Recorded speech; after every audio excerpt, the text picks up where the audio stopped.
शिंदेंच्या शिवसेनेत असलेल्या खासदारांची धाकधूक आता वाढली आहे। कारण भाजपच्या आग्रहानंतर लोकसभेच्या काही उमेदवारांबाबत मोठे फेरबदल होऊ शकतात। ठाणे, नाशिक, कोल्हापूर आणि हातकणंगले मतदारसंघात उमेदवार बदलण्याची सूचना भाजपने शिंदेंच्या शिवसेनेला केली अशी माहिती सूत्रांकडून मिळते। बघूया याच संदर्भातला रिपोर्ट। उमेदवार शिंदेंचे, पसंती भाजपची। भारतीय जनता पक्षाने एकनाथ शिंदेंच्या शिवसेनेला लोकसभेच्या 4 जागांवर उमेदवार सुचवले। ठाण्याहून संजीव नाईक, नाशिकमधून शांतिगिरी महाराज, कोल्हापूरमधून समरजित घाटगे किंवा धनंजय महाडिक, तर हातकणंगलेतनं विनय कोरे यांची नावं भाजपने शिंदेंच्या शिवसेनेला सुचवली असल्याची माहिती सूत्रांनी दिली आहे। पण यामुळे शिंदेंच्या शिवसेनेत धुसफूस सुरू झाली आहे। नाशिक लोकसभेसाठी इच्छुक असलेल्या शांतिगिरी महाराजांनी मुख्यमंत्री शिंदेंची भेट घेतली आहे। त्यानंतर विद्यमान खासदार हेमंत गोडसे काहीसे नाराज झाले।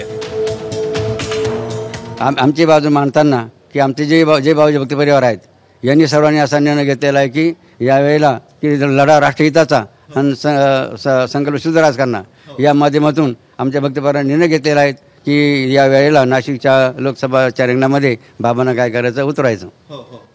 मग मुख्यमंत्री साहेबांकडून काय रिप्लाय मिळाला, काय उत्तर होतं? तर त्या कालच्या बैठकीत फक्त आमचे मुद्दे त्यांनी समजून घेतले आणि त्यांचे काही मुद्दे त्यांनी आम्हाला सांगितले, मात्र निर्णय काय होऊ शकला नाही आणि म्हणून त्यांनी आम्हाला पुढच्या आता 2-3 दिवसानंतरच्या बैठकीला बोलवलं आहे। शांतिगिरी महाराज हे एक साधू संत म्हणून प्रत्येकजण आम्ही देखील त्यांचा सन्मान करतो आणि जी काही चर्चा मुख्यमंत्र्यांसोबत झालेली असेल तर मला असं वाटतं का प्रत्येकजण इच्छुक उमेदवार भेटून आपले म्हणणं त्या ठिकाणी मांडू शकतो, परंतु आम्हाला विश्वास आहे की आपल्या पक्षाचे मुख्य नेते आणि मुख्यमंत्री शिंदे साहेब निश्चित आमच्या संदर्भामध्ये सकारात्मकपणे विचार करून आणि इलेक्टिव्ह मेरिटच्या दृष्टीने निश्चित आपल्याला उमेदवारी देतील। भाजपने लोकसभेच्या 400 पेक्षा जास्त जागा जिंकण्याचा चंग बांधलाय।